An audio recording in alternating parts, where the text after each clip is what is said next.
From Rad Season. Welcome to Action Sports and Culture. I'm super excited to be joined today by former Senior Vice President of Content at Red Bull Media House, Scotty Bradfield. Scotty, how are you? Hey, I'm well, Ollie. Great to be here. Thank you.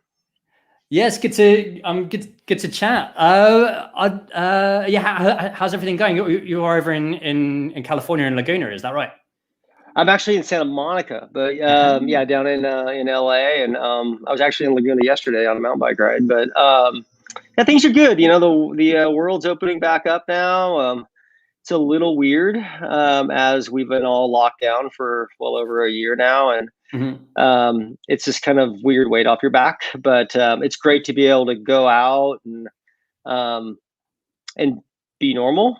As much as the rest of the world isn't, and we feel very fortunate that we could do that. So yeah, trying to take advantage of it as much as we can. So it's good. It's good. Nice.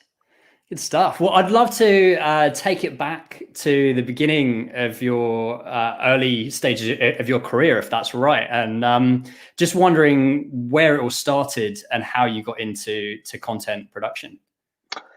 Yeah, well, that's funny because I kind of got into it by accident. I had gotten done with school with a computer science degree, and I had worked for a large nuclear contractor out of college, and lasted for about 6 months because I was not cool with that work, and moved back to Laguna Beach, and a friend of mine, a guy named Jimbo Andrews, he had a small entertainment company that helped create the sport of freestyle motocross, and he asked me to come on board to help out with the internet, so media at the time, and that was something that as I was getting my computer science degree, all that was becoming much more part of what the future was looking like, and this was in the mid to late 90s.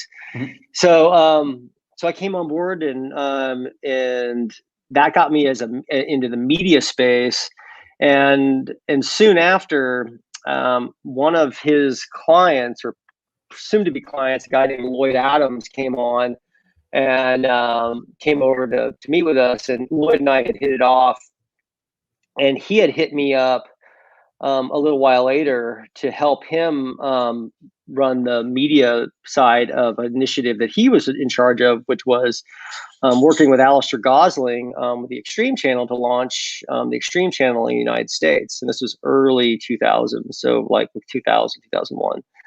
And he needed someone to help out on the media or the digital side.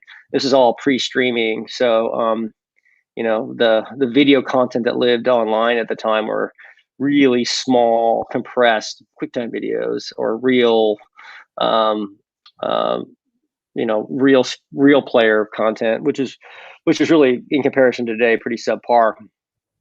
And as we were building this team and this initiative to launch the Extreme Channel in the U.S., some market research in the U.S., just deemed it that the word extreme didn't bode well, so they changed the initiative to EXTV, and the idea was to launch and get some brand awareness of this new brand EXTV in the U.S. So the team bought 2 hours a week on the then Vans Off the Wall block of programming on Fox Sports Net. And it was, I believe, Tuesday and Thursdays, and it was a 2-hour block, branded EXTV, and then there were content providers from all over the country / world that would supply shows, usually half-hour or hour shows during the block, and use that to get the brand out there. And at the same time, the business guys. And at the time, it was CJ Oliveras who was heading up programming. He had come over from Blue Torch, and Lloyd and another guy named Billy. Their job was really to get the launch deals in place. Who was going to launch this Extreme Sports Channel, if you will, in the United States? And about, I don't know, a few months into it, the Fox group got a little frustrated and decided that they would just do it on their own. So CJ, having formerly been at Fox, got picked up by Fox, and they ultimately took that initiative and launched Fuel.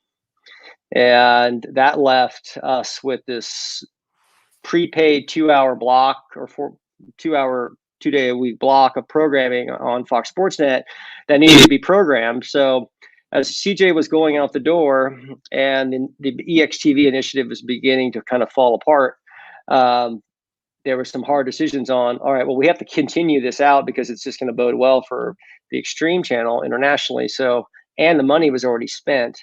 So, and the commitments were already in place. So someone had to run it. And I was the cheapest guy on the payroll. So CJ just basically dropped a handful of Excel documents, probably 2 hours of instruction on programming and some production stuff. And it was like trial by fire. I literally was like thrown to the wolves and had to figure it out. And, you know, and I ran that, God, 6-8 months. I ran that initiative, and as that ended, one of the content suppliers, a guy named Doug Allen, who had a show called, he had a couple shows, one called Board Wild and another called Core Culture. He reached out just maybe a month out before the show was going to go off, or the block was going to go off the air, and was like, hey, IMG and I are partnering on this new show that's going to take over half of the time that you guys are giving up on Vans off the wall block, and I need someone to run it. It's a magazine show. You're going to be covering all the big action sports events in the United States, and music, and you'll be on the road quite a bit. And it's called Fusion TV. I was like, oh, okay.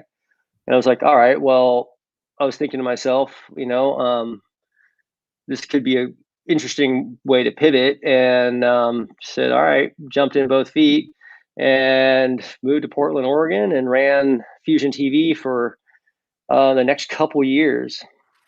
And as that was all kind of happening, that was during that Fusion TV era, Fuel was beginning to form.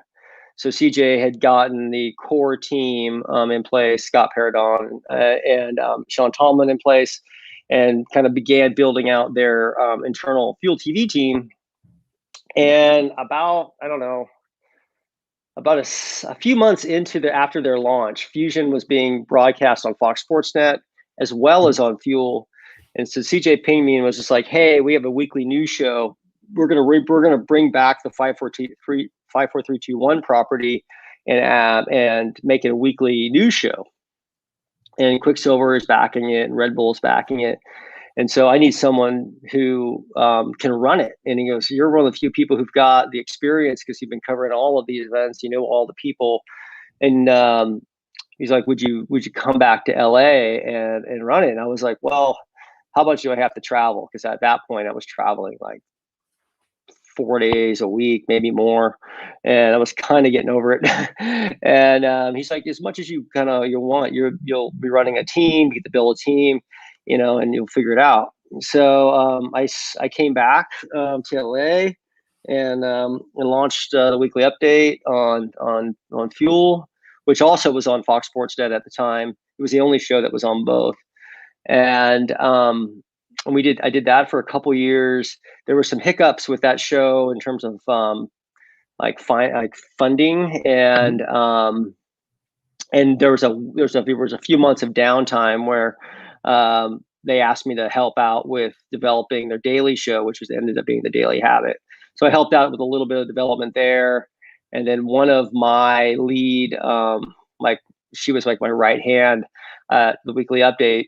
She took over that show, a woman named Jen Goodman, and she launched that show, and with Pat, and you know, I think everyone's kind of seen where that went. And then a few months later, because Red Bull was still very much a part of the weekly update show, a good friend of mine at Red Bull pinged me. It was like, hey,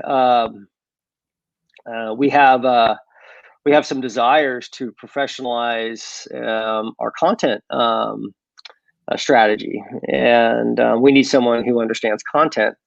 You know, a lot of the people at the time at Red Bull, and there's some pretty good friends that were on the communications teams, and a good friend of mine who I'd known for a number of years, who was running sports marketing, a guy named Paul Crandall. Was like, hey, we just come down and have a chat. So sometime mid 2005, I went down and had a chat with Red Bull, and you know, a few months later, I jumped ship. And was that kind of like the birth of Red Bull Media House? Was that sort of the whole kind of kickoff then, or did that happen later? That happened a little later. So when I came on board, the Media House was just a drawing on a piece of paper that Dietrich Mateschitz had drawn. I think a few years before. He had a vision of creating a content machine to help market the brand. And a few months on board at Red Bull, I was very much a freelancer. It wasn't a full-time gig yet. It was a bit of a risk on jumping over. I had gone to Salzburg, Austria for this project, this Media House project kickoff. So I was one of the few guys in the meeting that had worked in television, and specifically in the United States. And we had this kickoff meeting in this basement of this old hotel in old town Salzburg. And it was my first time to Salzburg, and I was just kind of like, I hadn't been back to Europe at that point in years. So it was like this kind of, you know, this really cool kind of wonderland, and got to go to the mothership, if you will. And it was pretty cool because, you know, it was this fresh initiative that, and at the time, streaming and digital content, none of that stuff was anywhere near it wasn't even like the idea of what it would have become. I don't think anybody really had had that gut. Because at the time it was all broadcast. Yeah. And everyone was still sending out VNRs via tape, and you know, HD wasn't even a thing yet. This was like 2006, and so so we had this kickoff meeting, and then we went to Amsterdam for this big electronics show where we're, you know, looking at camera systems and very first HD, and decided, you know, that HD was going to be a way for Red Bull to kind of make its unique position on how to get content on air, because there wasn't very many content providers providing HD footage or shows to broadcast. So that was kind of one of the strategic ways to make a difference. Like, how can you be a content provider that's got something that the broadcasters want, but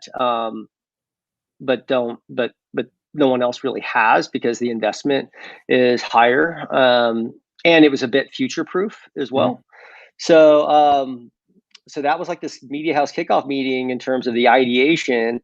And of that team, you know, up until a few months ago, there was only 3 of us left in the company that were part of that initial team. Now just 1, and it's, you know, it blossomed into what it is today. And so about a year later, they officially launched in 2007 in Austria, and then a few years later, I want to say 2010, late 2010, early 2011, the U.S. Media House was launched. And that's where they really consolidated a bunch of departments and then basically moved them into the Media House structure. Right. And I mean, like over your career there, I mean, you were working for Red Bull for 15 years and on some pretty incredible projects. I mean, one of the most famous ones would have to be, when you guys pretty much broke the internet with the Red Bull Stratos project. And that was kind of going on. It was sort of 5 years in the making, wasn't it? And when did that project start? So it had started on the project side,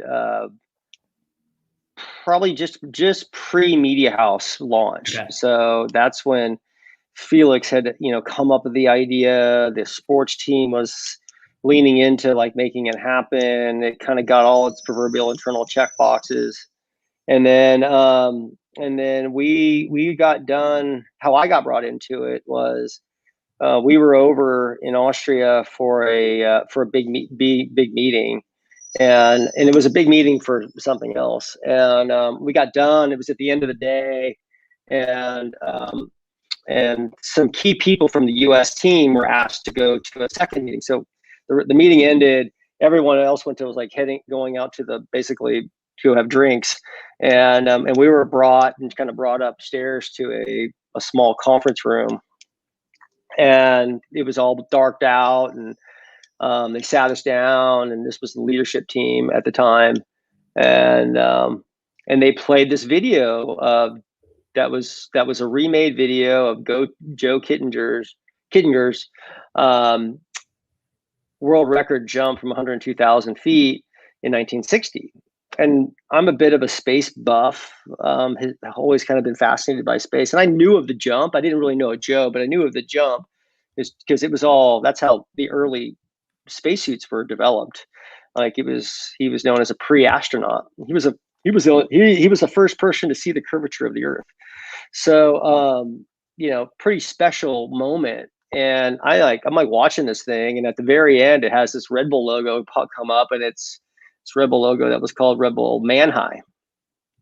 And they get done, and the lights come back on, and I'm like standing there, going like, oh shit, like this is awesome.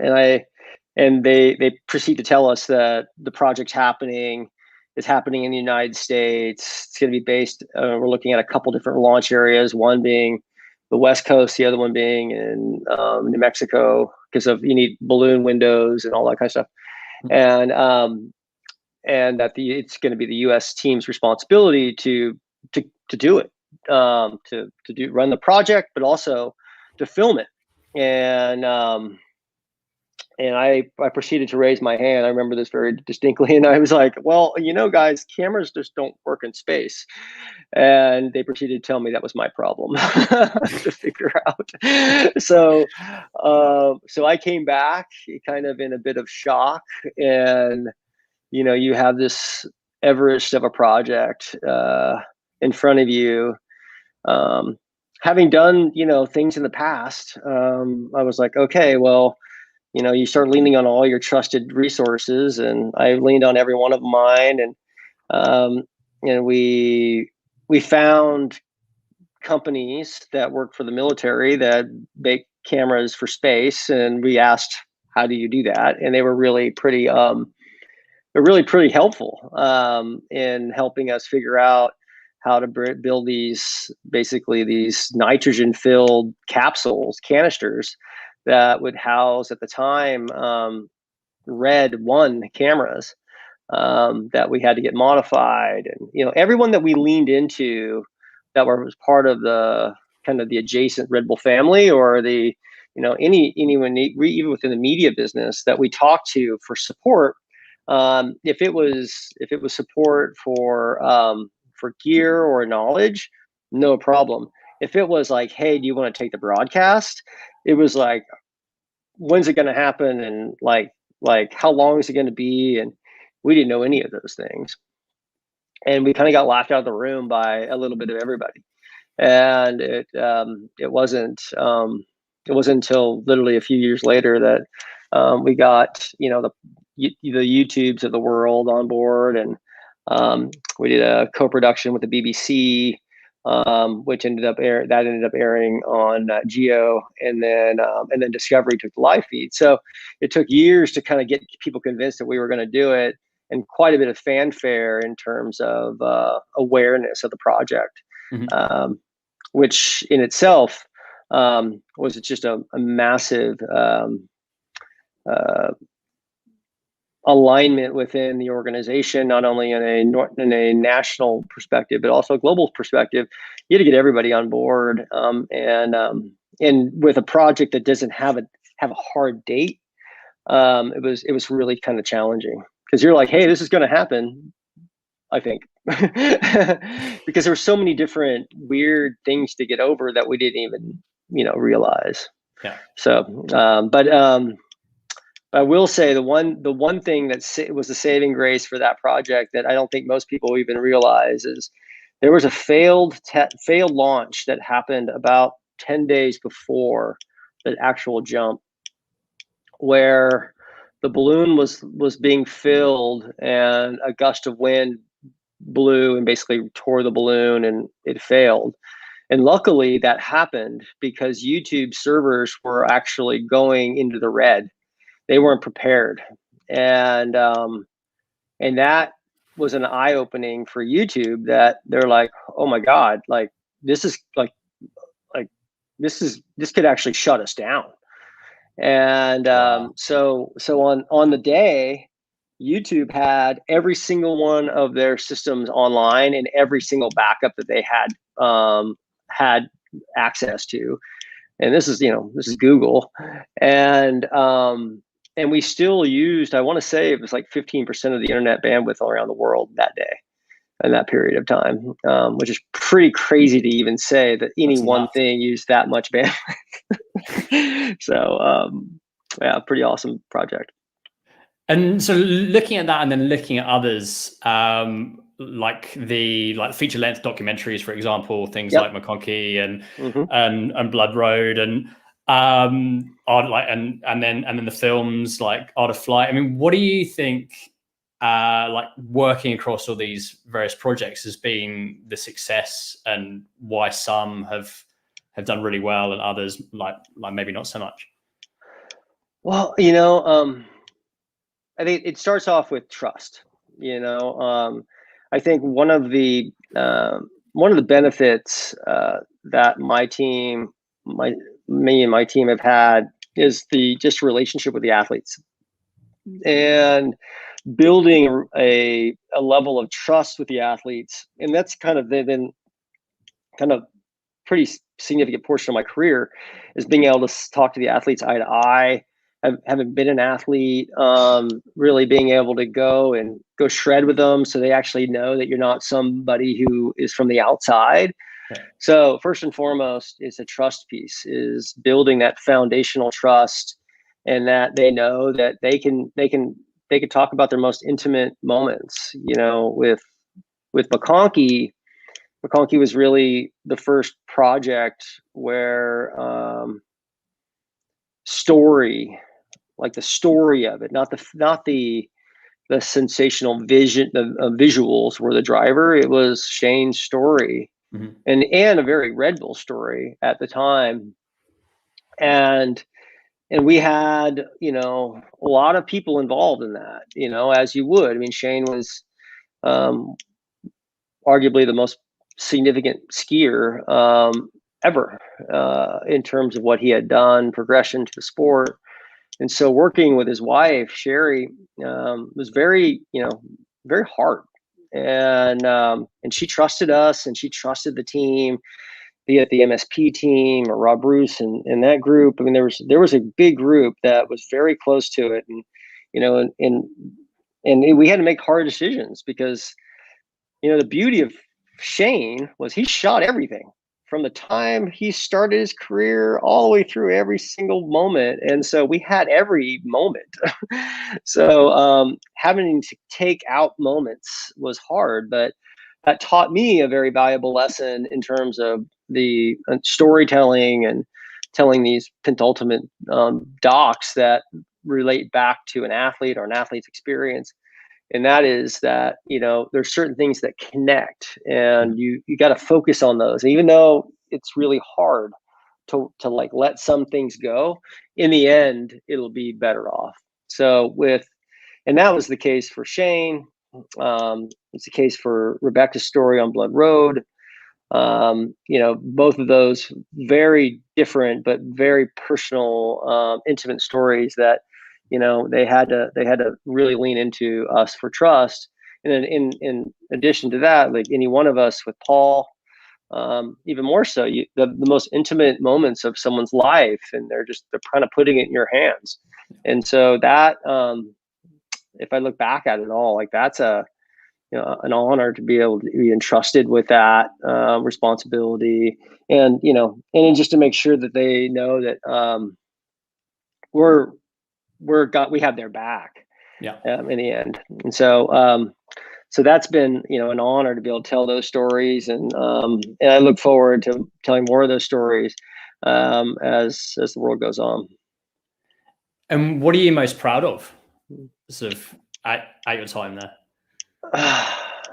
If I look back, and I'd say over my career, it's just probably the most proud of thing is the team that I've been able to assemble, be it at every one of the times I've been in a different major role, be it Fusion or the Field TV, the weekly update team, or the Red Bull team over years. It's the team, and a lot of people have come along the way, like that woman, Jen Goodman that I described. She's over at Red Bull now, and there's quite a few that have been along the journey with me, and it's when you're in the foxhole and you're in daily battle, you want to have people that not only do you trust and believe in next to you, but vice versa. So I got to say, if I look back at it all, it's the team, and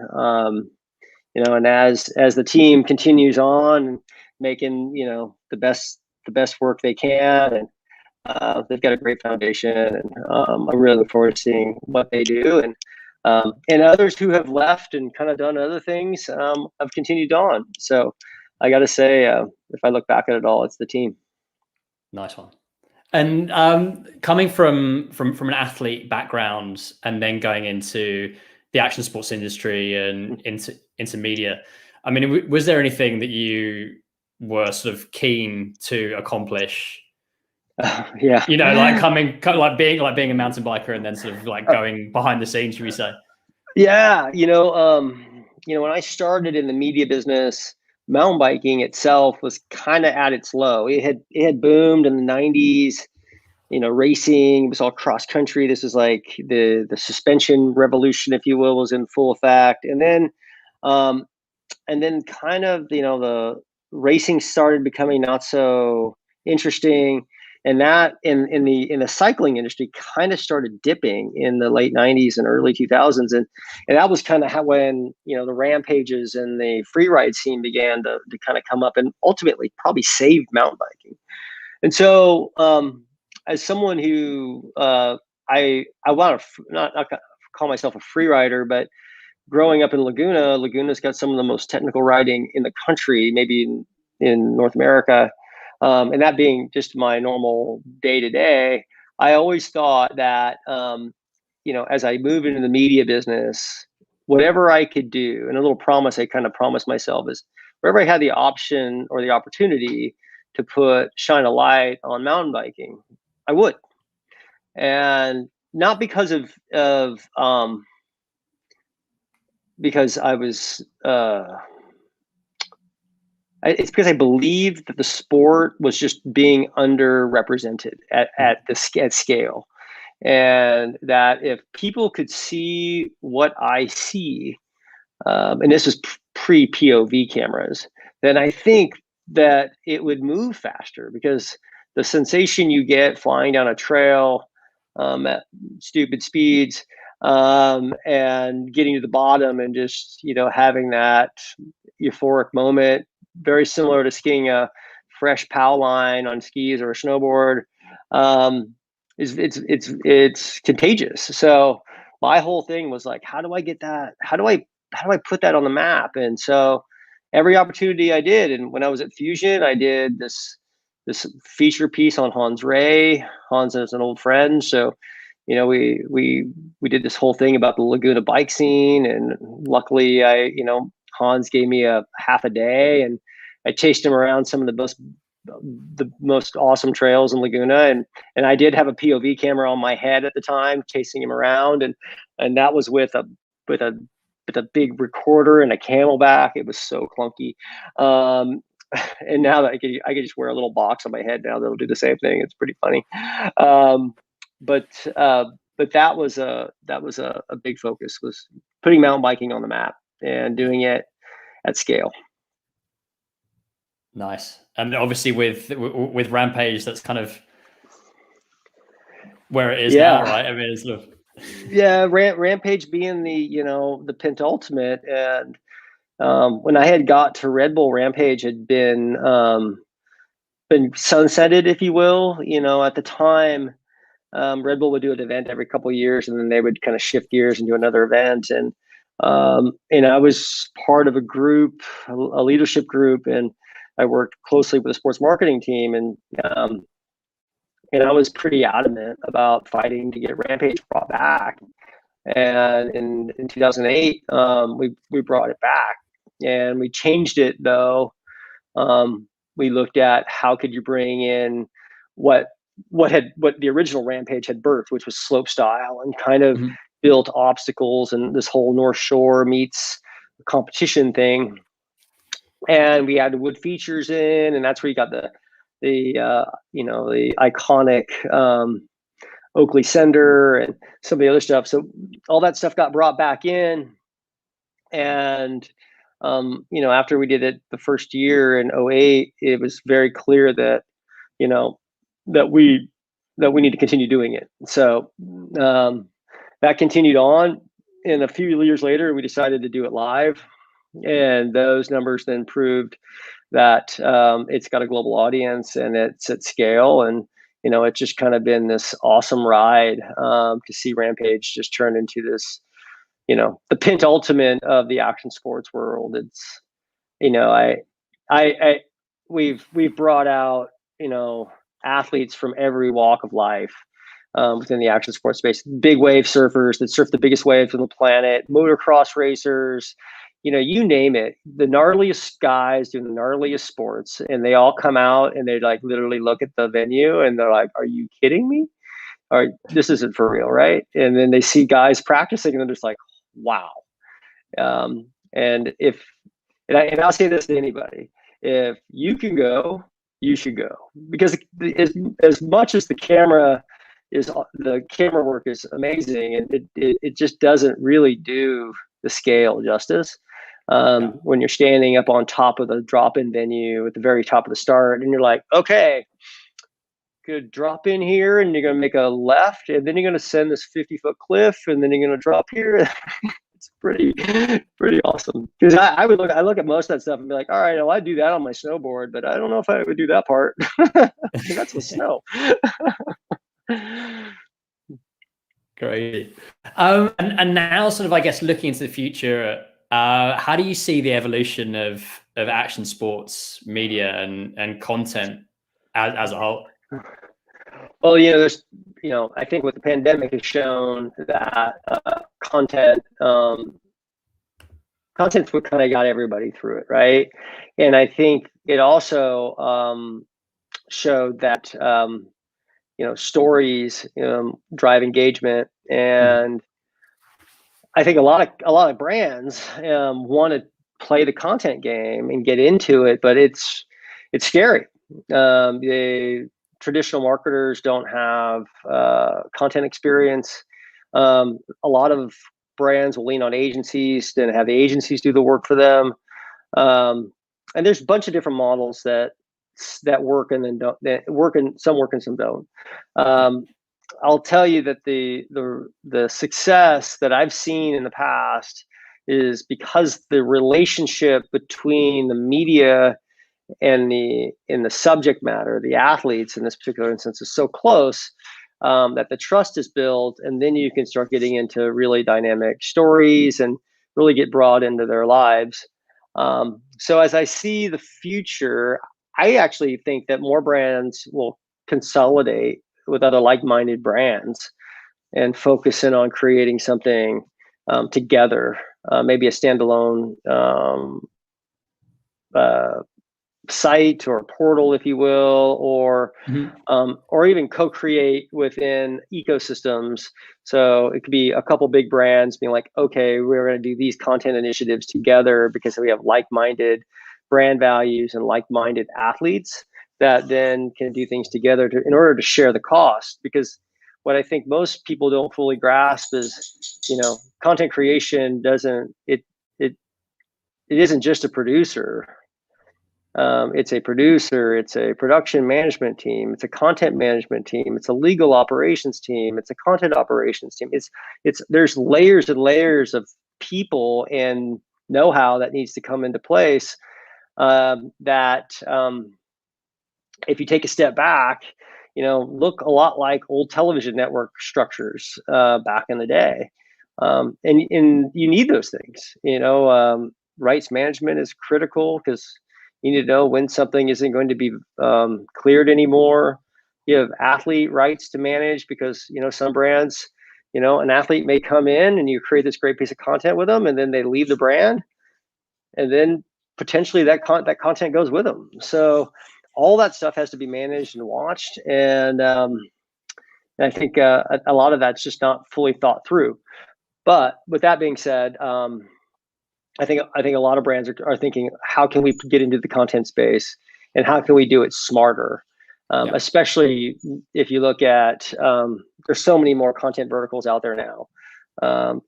When I started, it was television, there was television and YouTube, and then it was television, YouTube, and Facebook. And then you start adding the social channels on board. And every time there was a new social channel added, but that's a different format and a different output that you have to take in consideration, because each one of those platforms, the audience members consume content in a different way, and you have to adjust accordingly. And one piece of content doesn't fit all.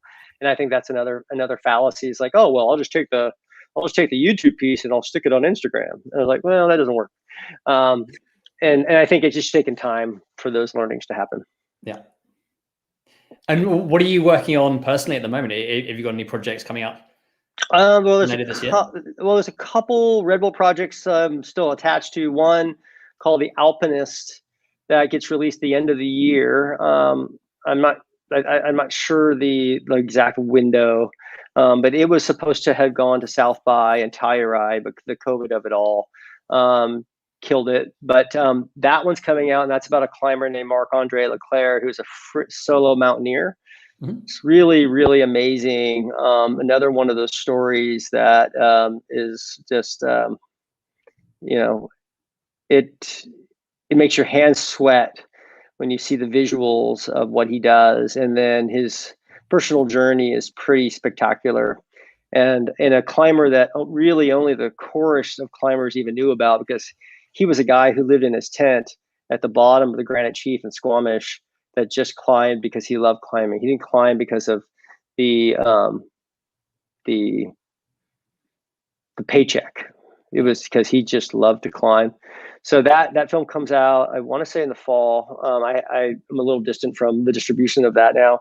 And then there's another one I can't really speak about because it hasn't been released yet in terms of the announcement, but that'll be announced, I believe, midsummer, probably another month or so.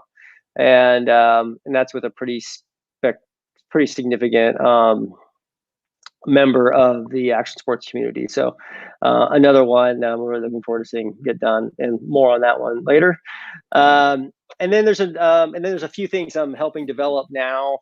There's an app I'm working on that brings people together to go and go outside and play.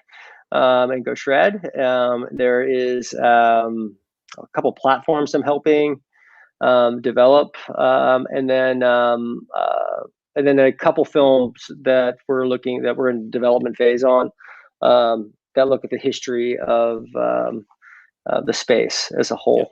So super exciting on that end. Being able to kind of look back at my career and kind of remember milestones and thinking about how all them connect together is pretty cool. Pretty cool. Nice one. And if people want to follow what you're up to, or if they want to get in contact, what's the best way? Probably the best way is going to be LinkedIn. On my LinkedIn account, Scott Bradfield. Pretty straightforward. There's actually two of us. There's a writer named Scott Bradfield. That's not me. And then there's me. So LinkedIn's probably the best route, or you can get me directly on my email, which is scottybradfield@gmail.com, and that's with a Y for the Scotty. Nice. Scotty, thanks so much for your time. Really appreciate it. It was great chatting to you, and definitely look forward to seeing the projects that are going to be coming out later this year. And yeah, we'll keep in touch. Awesome. Thanks, Ollie. Thanks for the time. It was super awesome to chat. You be good. Okay.